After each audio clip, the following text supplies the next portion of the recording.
Emily Den, and I am Hitter, and I am super excited to be here with you today on our Shine Your Light Brightly session. I'm here with Suze Solari, stylist extraordinaire. She's amazing, and Kate Fays, our virtual producer, such a cool title. And I'm your career coach, career job search coach, helping you find work that works for you. So yeah, I'm in charge of introducing this, and again, I'm very excited.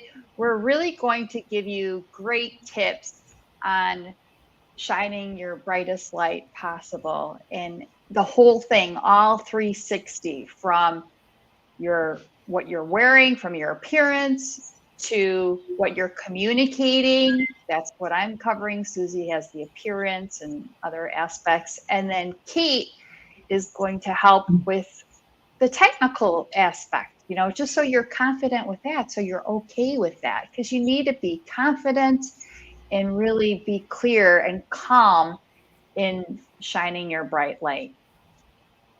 And so I'm just I'm trying to contain myself here because I'm like, So exciting. So, okay. So anyway, Susie, are you ready for me to hand it off to you? Absolutely.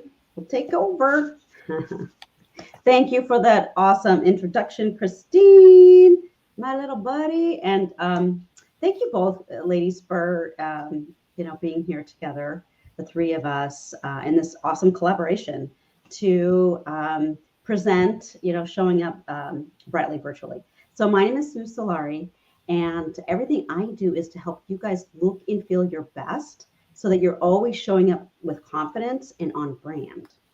And also utilizing your resources to the best of your abilities. So your time and your money, so that those are part of the aspects that come out. And like I said, showing up on brand is really a concept that we're all discovering in this new generation of doing so much online. So I'm going to start out by just addressing some of the challenges that we are all facing while trying to navigate this new combination of, working from home, working partially in an office in a hybrid situation, or possibly working completely from home.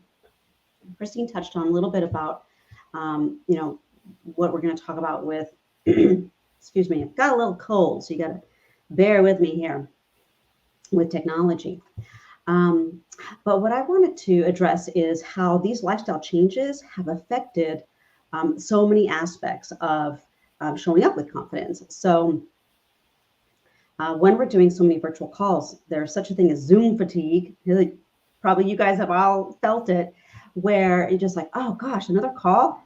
And that drains your energy. So that is something that comes across to the screen. Also, these lifestyle changes have affected the way that we have looked upon our wardrobe. So maybe we're dressing a little bit more casually, at least from the waist down. Mm-hmm. Maybe actually feeling that you might be feeling that your clothes are not really haven't kept up with where you are. So even if you're going back to an office, I've had clients say to me, look, Suze, going back to an office, but I really don't want to wear the structured things anymore. And sometimes possibly they've lost weight if they've been on a health challenge during this time, or gained weight. And so the clothes are just not feeling good. And that can affect our confidence too. So what the point is that what you wear matters. It affects how we feel about ourselves, and that affects the results that we get. So when we don't have a wardrobe or a closet full of outfits that reflect that, then all these other factors coming in, like not feeling ill prepared and not having that connection on brand with your audience. So I want to ask a question I know it's just the three of us here, but Lori's here. Hi, Lori. How many of you guys have on a regular basis turn off your camera when you're on a work call for Zoom? Yeah, guilty. Anybody? Hands up. Okay, so turning off the camera or using a biopic, not quite as bad, but it's basically sales 101 and what not to do online, because the most important thing is eye contact. Okay, so if we turn off our camera, then we're leaving all opportunity on the table to connect with not only potential clients, but with colleagues, with managers and bosses and et cetera. So the idea that we're kind of always prospecting is as part of the concept here, and that there's this duality too of when you show up with an outfit that really feels good, it doesn't itch or scratch, and it's your style. When you see yourself on camera, you all of a sudden feel lit up, just like you would in the virtual world, right? Mhm. So because we don't have that environmental energetic of being able to like shake someone's hand and see their body language, we only have this 2D, right? So when we see ourselves on camera, we're like, oh, wow, yeah, I washed my hair today. It looks good, right? Like when you leave the hairdresser, you feel amazing, dynamite, you're going to like show up and kill it. And, you know, that presentation you're doing or that talk you're giving, you're really going to nail it because you feel good and that affects you. Mm. And then the other side of things is how others are perceiving you. Are you showing up as the expert? You know, you may have the right words, but if you have, say, a bad camera angle, so I talk about camera angles and forward lighting and a pleasant background, it's all part of your brand. If you're looking at an iPad, for example, there's still people that are doing that, and there's a shadow coming behind them, and then all of a sudden your picture is obscured, or if there's some messy bookshelves behind you. I've seen many news reporters giving reports where they've got this crazy background. I'm like, what are they thinking? You know, they're on TV. I'm distracted by their background or by their disheveled appearance, and I'm not listening to them. And that is what is the important aspect of leaving potential opportunities on the table when you don't show up on brand. Like even today, I put on this red top because it's the orange, and I've got some aubergine in my headband. These are all part of my brand colors.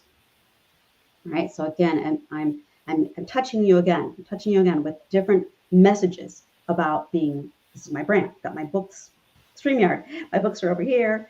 I have a model form behind me, and that reinforces. Oh, Suze must have something to do with getting dressed. You know, oh, that looks good. And so these are subliminal messages that are happening, you know, inside our heads when the viewer is responding to us. So, yeah. So that's kind of the whole point of what I wanted to get across to you guys. And when I'm working with clients to improve, you know, their visual image, so that to make sure that they are on brand at all times, it's, you know, going through my 3-step process where I'm helping them to edit out what doesn't represent them, to find what's missing. So, you know, layering in, adding things, and then basically evaluating everything that they have, and then creating new outfits from those empowering pieces that they do have. So that's kind of really the point. We're going to answer some questions at the end, but I wanted to bring to you that what we wear matters. It affects how we feel about ourselves, and if we appear trustworthy and knowledgeable, that know, like, and trust factor that we're looking for from potential clients, and it contributes to our results. So if you want to learn more about my process, I do have a free workshop coming up. It's going to be inside my private Facebook group called the Style Lab Club. And there should be some links in the show notes too about being able to get connected with us so that you can get all that information. So I'd love to have you guys join me on that and ask me any questions. It's end of September. So look into that. And I think I covered everything. Kate's going to talk a little bit more about environment as well when it comes to tech, but we'll be popping in with more info. So I think Christine's going to take it back over, darling. Yes, I am next. Thanks, Susie. That was super helpful. And I want to remind our audience, drop in the comments where you're watching this from. And then if you have any questions for us, please feel free to drop your questions. I have been monitoring the comments as we're streaming to multiple platforms today, but in LinkedIn, I've been monitoring the comments. So I haven't seen any questions, but put your questions in there if you do have some, all right? Because we can address those during the Q&A or even fold it into our presentation right now.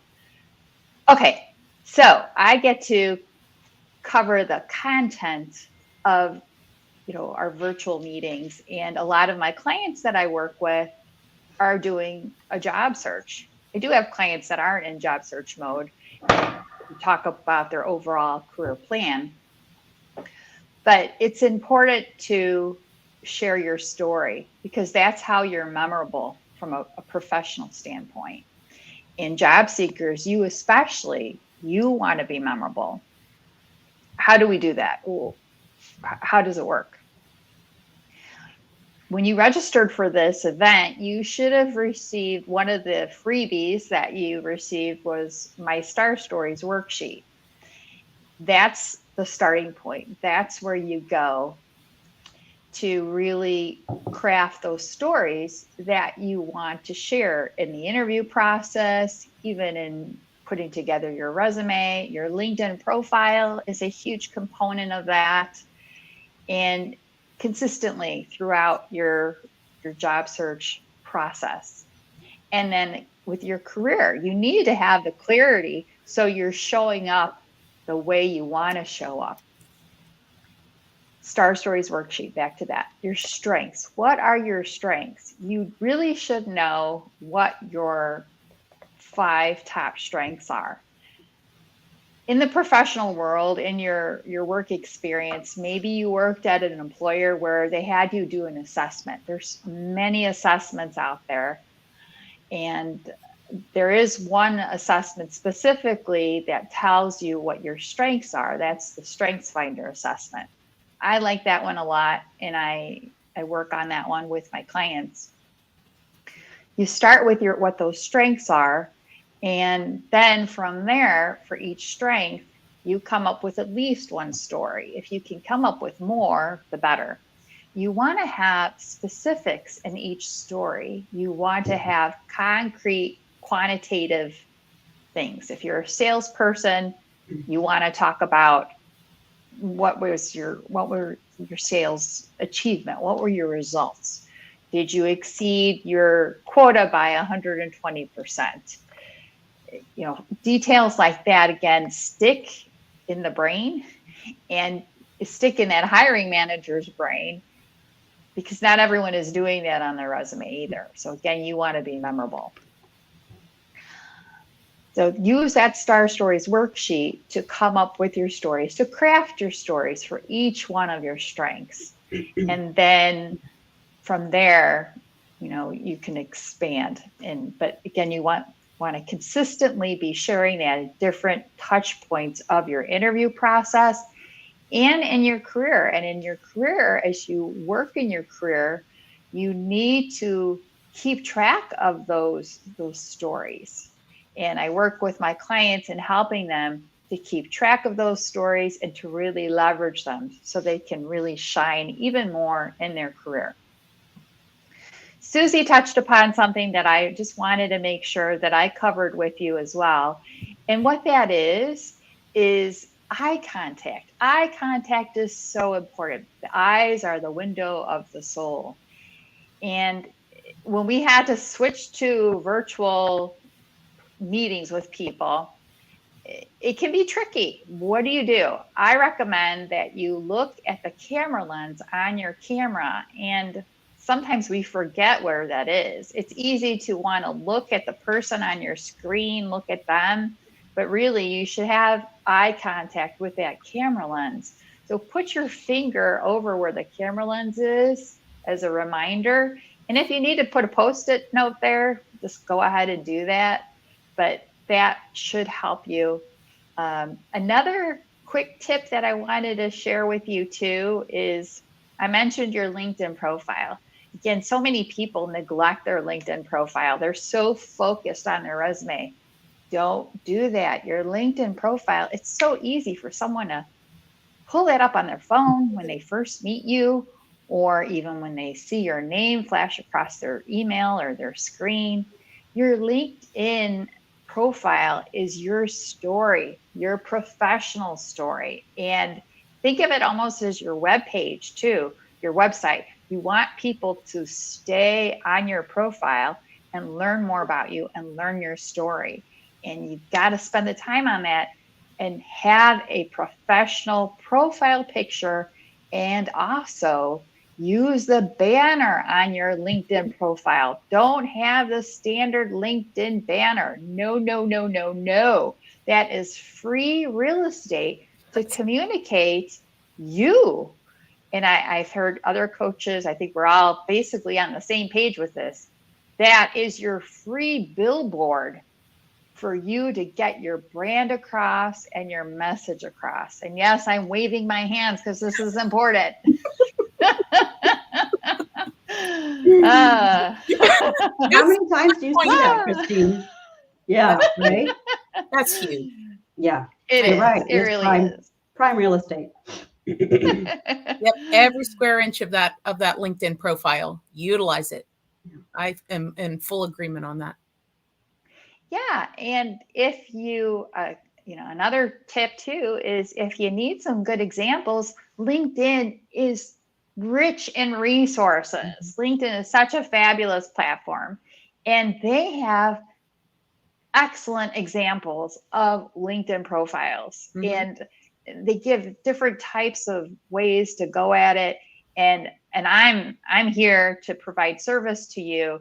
You need one-on-one time, we'll get you there, but you can really, yeah. So check that out too. Okay, so I need to wrap up so I can hand it off to Kate, and I need to get off my soapbox here. But so anyway, I'm here on LinkedIn every Monday morning, 10 a.m. Central Standard Time, doing my complimentary planning session. It's not just for job seekers. It's also for professionals who, just, you need a plan. Failure to plan is planning to fail. Don't do it. And you don't need a lot of time to plan. It's easy, and I will walk you through it. Come to my planning session. And even if you can't be there right at 10, you can come at 10:15 and get on my email list so you can get the resources from that. But yes, that's what I would say. That's how I can help you. And okay, I'm stepping off my soapbox now. Kate, it's all yours. Okay. I am going to reiterate, because we've talked about this, how repetition really drives something home, and especially the importance of some of the things that you both touched on. So I'm going to start from the top and work my way back down. So Suze brought up using that lighting and and what a difference a $5 ring light makes. All the difference in the world. Getting a little Logitech camera, so different too from your laptop computer. So if you're turning, and you should be, as we've said, turning that video on your computer so you can make that eye contact, then you have to really take a look at the stuff that you have, and maybe you're just missing it by this much. Maybe that little ring light would make so much of a difference in your appearance. And there's an interesting statistic, and I'm probably going to misquote it, but it's somewhere in the first minute that people make a snap decision, a snap judgment, and we're all guilty of this. You can't even say you're not, of deciding whether you want to listen to someone or not, whether they're credible or not, whether they're worthy of your time. So within that first minute, you're going, yeah, maybe not. And you've already lost people. And we've talked about distractions. So I was formerly in television news, and that is so important. So dangly, shiny, what you're wearing, makeup, hair, anything can be a distraction. And what you're wanting people to take in is your message. So as soon as you lose someone with something goofy happening in the background, or some ticking noise, or the sound of someone tapping on their keyboard, anything small and insignificant to you can just throw people completely off. So really being mindful of that. So let's tie in technology since that's my thing. So in a lot of virtual platforms now, two specifically that I utilize all the time, Zoom and WebEx meetings. In the audio button, and I'm pointing down in the corner, but it's this corner. You can change your audio settings. So in your microphone button in both of these platforms, go into your audio settings and make sure that you have the background noise turned to, in Zoom, it's high instead of normal, or in WebEx, it's suppressed background noise to whatever level, but bump that level up to the highest. I've tested this out with a squeaky toy right near the speaker of the computer, and talking still yet, no squeaky toy. No one registered any other crazy noise in the background. So these tools really, really work well. And, even like I said, typing or a pen. Sometimes people have just a nervous, they're just sitting there and they're, as they're listening to you, they just kind of tap, tap, tap. And for anyone else and anyone who doesn't have that turned off, that would drive me absolutely insane. So small things like that. So we talked about lighting, and I mentioned this ring light that I have. It's in front of me. That's very, very important too. Not above my head, not to the side of me, not behind me. So I see a lot of people and very credible, great speakers, and their message is powerful and gives you goosebumps. And you just wish that you could have said at the beginning, if you would just that one little thing just threw me slightly and caused me to disconnect with you this much. And I just wish that you would have had that little bit of knowledge ahead of time. So things like that, the eye contact, the level of your computer is so important. So now people are using standing desks. People are just all kinds of different setups. I'm hearing of closet offices, garage offices. People have come up with the wildest things. I've seen ironing boards as desks. It's incredible. The creativity is awesome. So keeping in mind where that is, and you can even, so let's talk Zoom, for instance, where you have your slides out in front of you or your main speaker, but then you have thumbnails along the top. You can kind of play with those and move those around if you need to, so that you could potentially line up someone you're speaking directly with your camera, so that it appears more like you're keeping eye contact. But I think it's important to, there's a big push, eye contact on here. So this is me staring directly into the camera as eye contact. But really, when I have a conversation with you, sometimes I might look over here and it's not, I think that Zoom fatigue has a lot to do with focusing on those things and focusing and worrying about what you look like on there. So if I look like this, am I looking in it? Am I making eye contact? Worrying about all those things.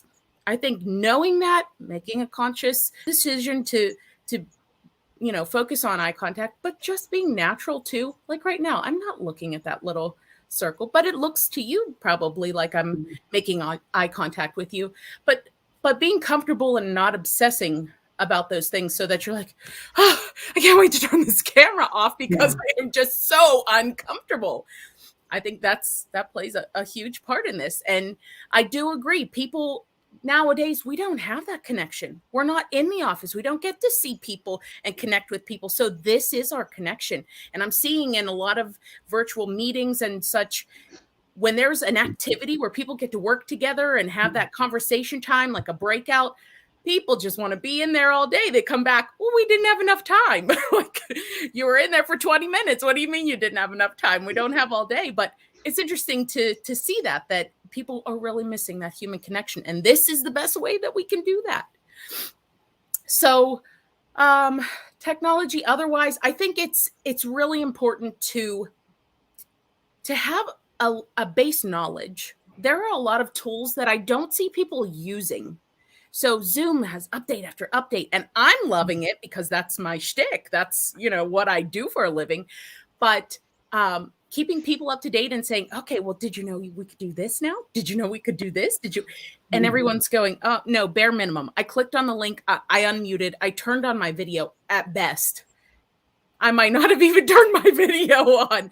So I think taking the time to make sure your Zoom and I keep deferring to Zoom, so forgive me on that. Make sure that your virtual platforms are updated. Make sure that you have all of these new tools and all these new gadgets so that you can utilize these things and make sure that you're getting the best use out of all of this technology when you're on here.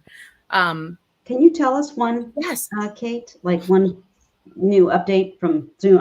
I prefer Zoom, but anything come to mind that you think would be helpful? The version currently 5.7.6, I think we're on now, and was just maybe last weekend. Okay.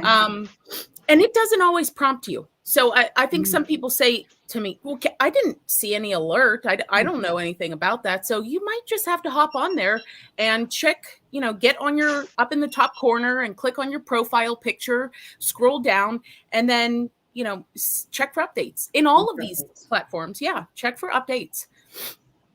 Yeah, that's been my experience is Zoom does not prompt me. And like one of the updates I experienced, like I was in virtual meetings with people and I really liked the the blurred background that you get with Zoom, but I didn't see it. I'm like, I want that. How do I get that? And I asked people and they said, oh, it's in the settings. And I, couldn't find it. And then one of them was like, yeah, make sure you have the most current version of Zoom because that was it. And sure enough, so it's like you have to regularly go in there and make sure that you do have the most current version. Yeah. Yeah. I really think that's to all of our benefits.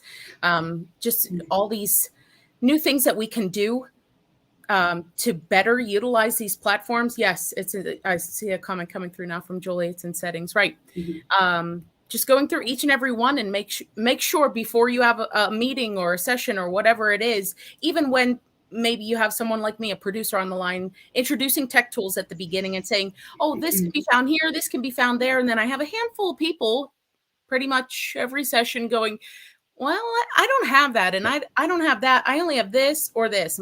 Well, if we have a break or after today, go back in there and check out your settings and see if, there's something in there that you can do to update so that you have more of that versatility.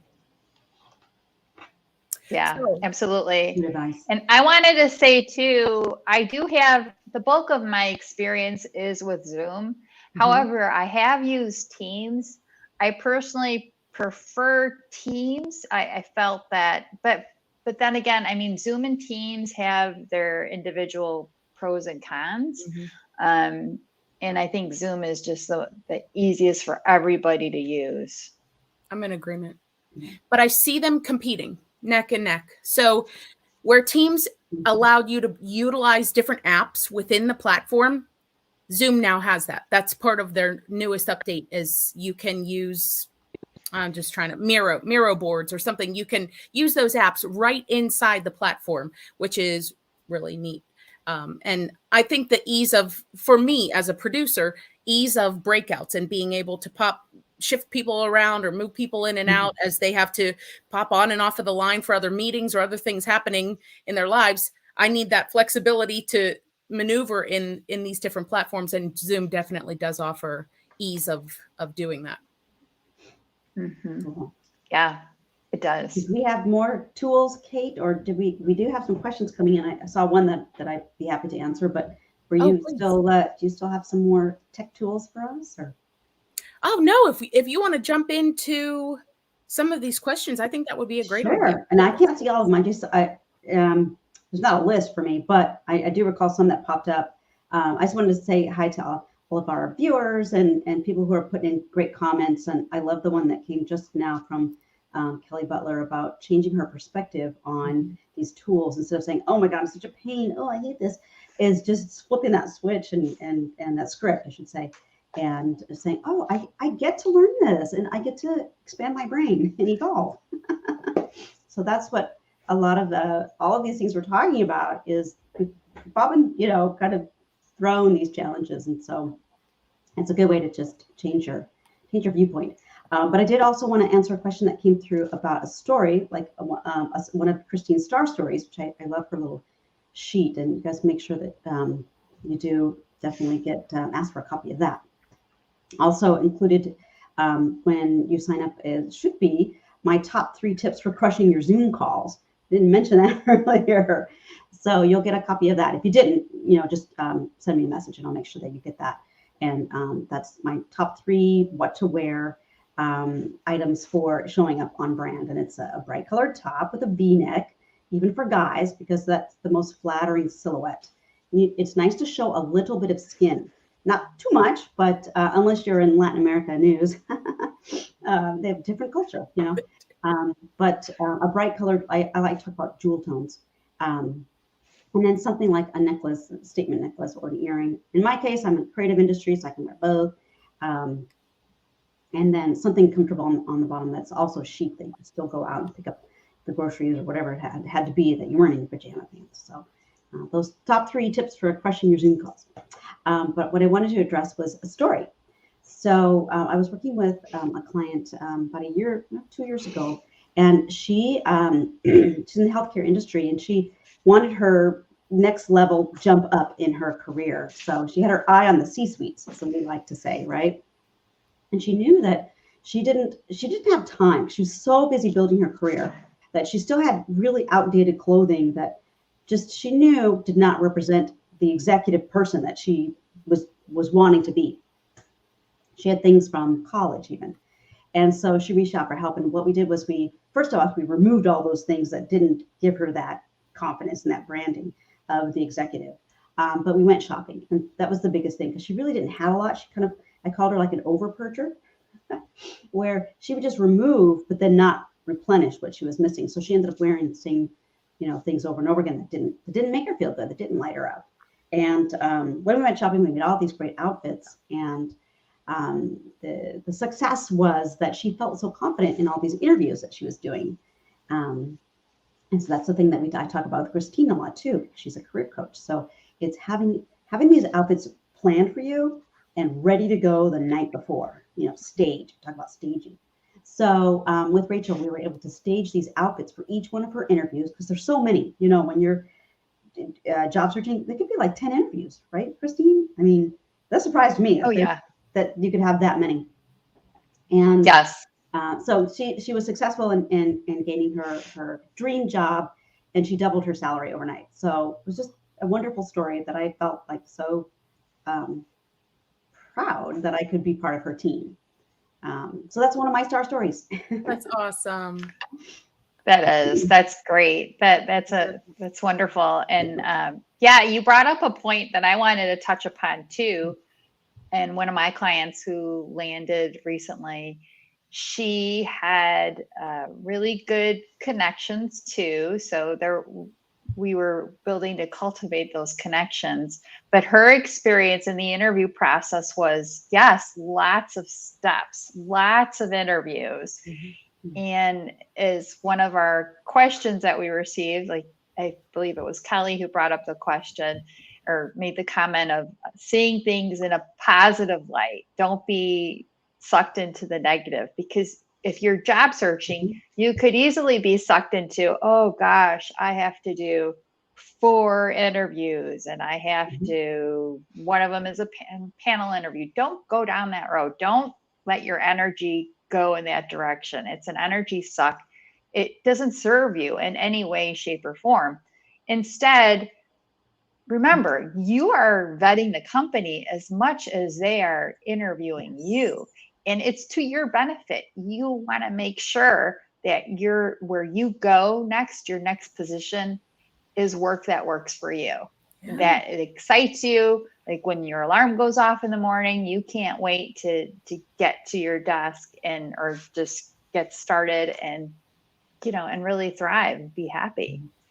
So that's just, I wanted to touch upon that. Yes, the interview process can be long and have many steps, and it's to your benefit. Make it to your benefit. Definitely. It's important. Do you have more questions, Kate, that came up that we wanted to answer? Yeah, I've been monitoring it as well. As we're on like different platforms here. Isn't technology the coolest? Yeah. That's probably My favorite part about my job, connecting people from all over the world. Yeah. That was the silver lining from the pandemic. Like Right. I know, Susie, the Women's Forum. That's how I think that was how we first met. So That's that how we was this met. awesome. It is a wonderful group of women networking on a regular basis. And before the pandemic, all of their meetings were in person. Mm. And the pandemic hit, and they did a great job pivoting and going Yeah. to virtual meetings. And because of that, they are able to reach even more people. Mhm. It's very inspiring. And Yeah, but so that Barbara. was Mhm. yeah, I think that's that was an something awesome. that's really Go ahead. huge too. I hear a lot of people who might start out with an idea like you're saying. We started out in person and we're used to there's a group of about 25 of us, and this is, someone asking me about what I do and how I might be able to help them, and I'll say, "Okay, that 25 is great. That's great for in person. What do you think about casting a much wider net? What do you think about using The Women's Forum. That's these how virtual I think that was platforms how we for first this?" met. And So that was an awesome. It is a wonderful group of women no networking. worries. Was open on my part. There you are. I'm in perfect action. Yes. Woohoo! Missed that. I had a little glitch there. No worries. No worries. Yeah, It's I think okay. that having that mindset, changing your mindset to the way the world is now and the Mhm. capabilities that we actually have, and not limiting yourself. And even if you don't realize what's really out there and what the capabilities are, reaching out to someone who Mhm. does, finding someone who can help you just blow it out of the water, hit it out of the park, whatever, knock it out of the park. The capability is there now. There's just so much. And Christine, you talked about LinkedIn. My goodness, free advertising. Yeah. That really is and can be your webpage, everything about Mhm. you, your business, what you do, and just utilizing every nook and cranny on there. I think too, I can kind of tell who's staying up on their platform, on their the newest things. Like we talked a little bit about creator mode and how utilizing that or switching over to that on LinkedIn so that you can be followed. There are some accounts I will check out where you don't even see the ability to follow someone. So I'm just talking about updating and making sure that you're utilizing all of this functionality to the best of its ability. Yeah, that would be really helpful. I would Just really to, look into things like that. Get into yeah. your account and yeah, Mhm. I'm gonna pop up some more of Yeah. these comments. Yeah. I wanted to touch upon comfort zone often, and I did a post. The reason why this is like top of mind for me, I did a post on your comfort zone at least 2 or 3 months ago, and someone still reacted today. I saw a notification in LinkedIn that they reacted to it, and that went viral. I mean, it's had already over 6,000 views. Wow. And yeah, and it was really exciting to see that. But it's a good reminder, because how can we really get the results that we want, that we've been chasing after, without stepping outside of our comfort zone? Mhm. Yes. Yeah. Yeah. It's a new world, right? And that's the thing, is to look at changing again the way you look at things. Is I get to do this, right? We're all evolving. I mean, we're here to grow, right? So staying in your little hidey hole is just not going to serve you, and it's not going to work, because we are being pushed. But that's what we're here for. Don't do it alone, right? We're here to help you guys. Right. Right. Yes. And I just had someone ask about the organization that I was talking about. So I am putting it in the comments now. The Women's Forum Yeah. is, and it was started by Cap Strat, which is Susie and I are both here in the Chicago area.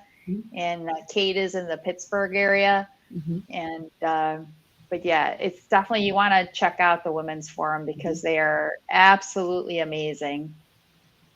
Yeah, they have speakers and different programs, and it's Barbara Best and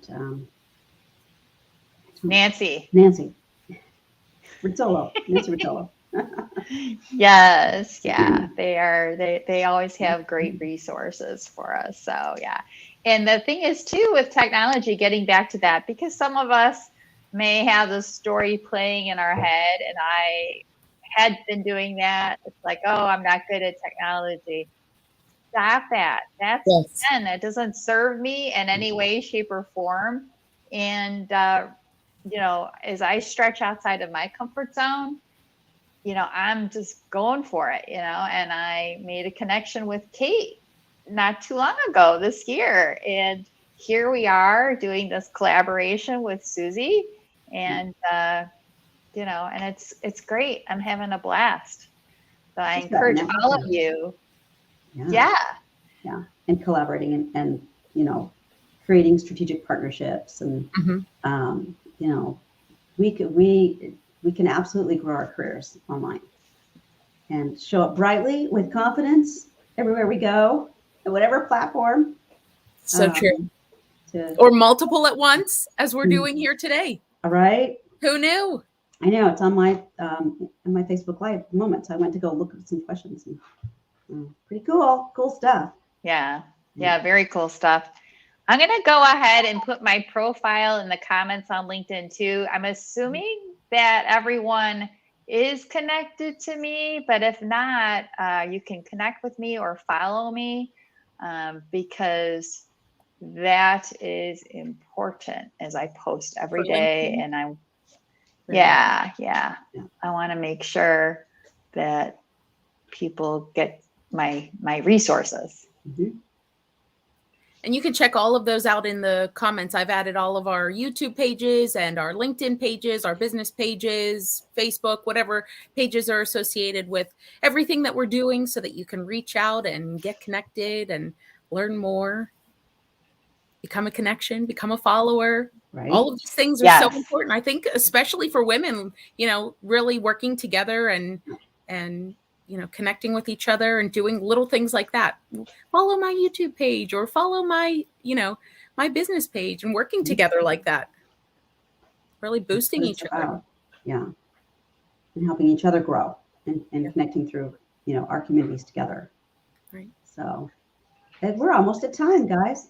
You did good. Yes, we are almost. And I want to thank everyone for all the comments that we've received and the support in doing this. Mm-hmm. I mean, I'm just checking one last time for questions, but I don't see any. So I think we can wrap up. I think we're good. Yeah. And if you watch on replay, please do put the questions in, and we definitely will go back and answer them. So, right. Yeah. Been a pleasure spending this afternoon with you, lovely ladies, and some gentlemen that were on here too. Yep. We do appreciate you. Send us a message. Let us know that, if you didn't send us a comment, send us a message, DM us on LinkedIn, and let's make sure that we're following each other, that we're connected, that we're helping each other out, and let's do that moving forward. Sounds good. Yeah. And have a great week, everyone. Oh. And we have a holiday in the United States. We have a holiday coming up. So that's exciting too for Monday. So a long weekend. Yay. Thanks, all right. Guys. Thanks for tuning in. See you soon. Bye, everybody. Bye, everyone. Take care.